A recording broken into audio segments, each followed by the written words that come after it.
One thing that is really hard to find is a great pizza sauce that's not loaded down with sugar. And the reason for that is, with a pizza, at least since they've been making them in the United States, a little bit of sweetness goes a long way to bring out the flavors in the pizza. But where does that leave us that don't do sugar? Well, we may just have to use an inferior sauce. Until now, I have come up with a great pizza sauce that I think is even better than the best ones I found that are loaded down with sugar. It has a great flavor. It's a rich, robust sauce that go great on a low-carb pizza, as a dip, or on a meatball sub using my Philly rolls. So if you've been looking for a great low-carb keto pizza sauce, you've come to the right place. Stick around.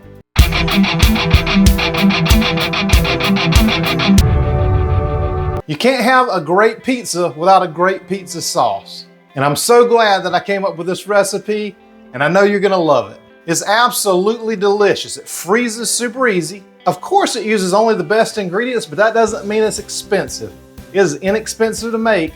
It's gonna save you a lot of money over buying those jars, and if you find a sugar-free jar of pizza sauce, chances are good it ain't gonna be good anyway. But this one, you're gonna like. Now, I've been accused of talking too much, so I guess I do. But for this one, let's just get right in the kitchen and start making this pizza sauce. It's real easy to make. Let me show you what you need to put it together.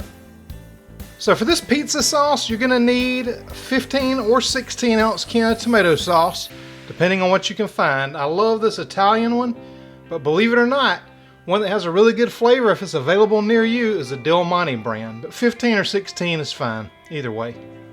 The next thing you're gonna need is an onion. You're gonna need just a quarter of it, so if you got some left, you can use that. I use the sweet Vidalia onions. I love the flavor, but you could use a yellow onion or a white onion, whatever you got on hand.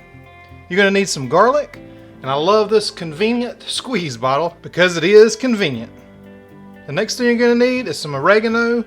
Use the dried oregano, and I grow oregano myself both in the kitchen and outside, and I dry it myself to use it later. The next thing you're gonna need is some sort of sweetener. Now, this is the sweetener I had on hand. You know my favorite is the Magic Baker's blend, but I had some of this monk fruit and it works just fine. The next thing you're gonna need is some salt. Use either pink Himalayan or the Redmond's Real Salt because of all the mineral content. That's what you want. That white salt's been stripped of all the minerals, so you don't want that.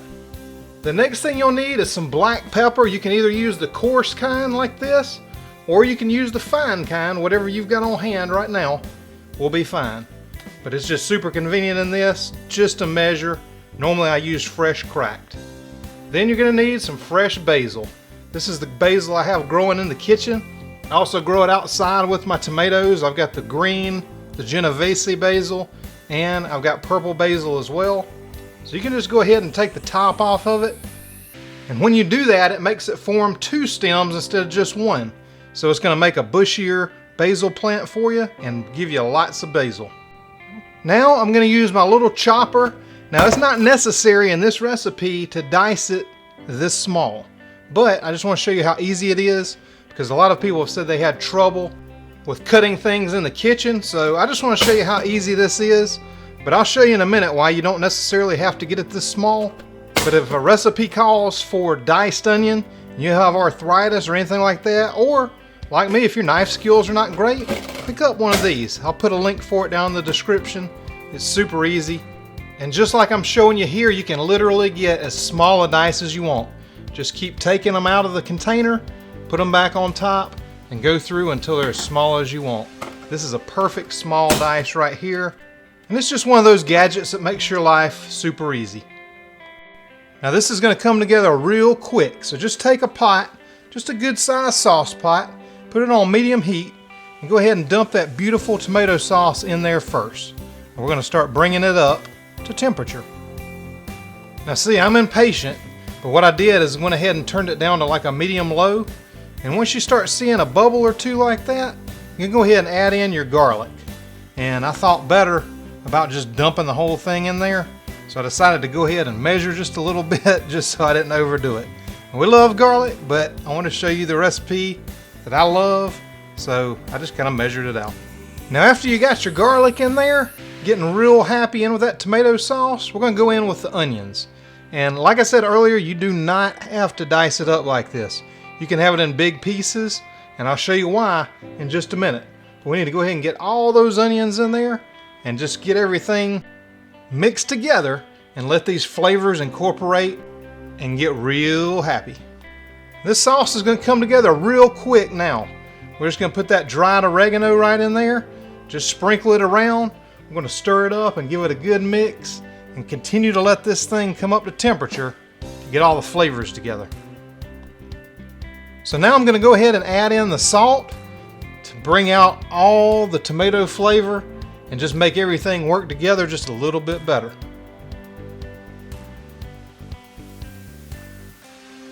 Now if you notice, I haven't stirred this yet. I'll just keep an eye on it. If it starts popping a little bit, I'll stir it up. But right now, I'm just letting it get nice on the bottom and start to work the way it's supposed to work. And now I'm going to take some of this black pepper, just a little bit there. I'll give you all the ingredients down below with all the measurements, so you don't have to follow along with this. Just go down to the description and check out the recipe. Next, I'm going to go in with the sweetener because it is an essential part of a great tomato sauce because it really brings out all the flavors of your ingredients, and you just can't have a good pizza sauce without some sweetener. And we definitely ain't using sugar. And last but certainly not least, we're going to put in some fresh basil. Now if for some reason you don't have fresh basil, but you got some dry, just use about 1/3 of the amount of the dry basil as I put in of the regular basil.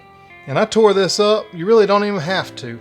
You could actually just stick it in, just give it a couple little tears and put it in there, but don't put the stem in. Take the stem out. Now if you like sauces, dressings, spreads, dips, any of that kind of stuff, and you're not subscribed to my channel, hit the subscribe button down there. There's a bell next to it. And anytime I make a sauce, dip, dressing, or any other video, you're gonna know about it. Now at this point is when I like to start giving it a good stir.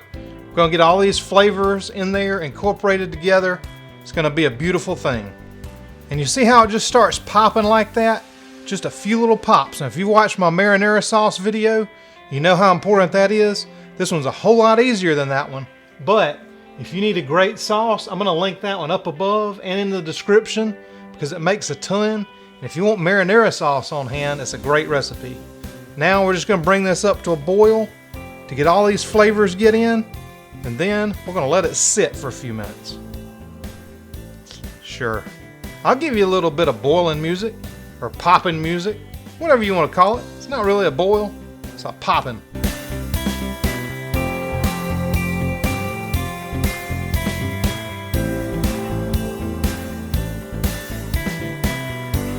Now just give it a stir just to make sure once it starts bubbling like this that it doesn't stick and all the flavors get in there together and get well acquainted.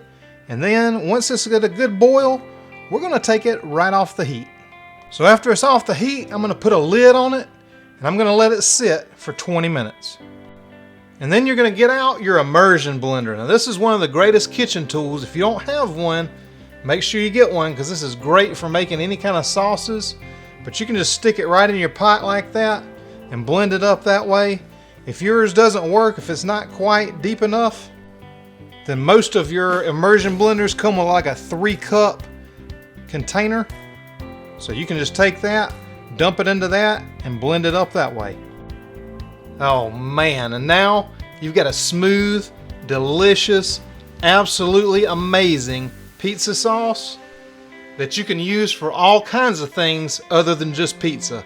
I usually triple or quadruple this and freeze a lot of it. It freezes absolutely wonderful. Man, y'all let me know down in the comments what you're gonna use your pizza sauce on.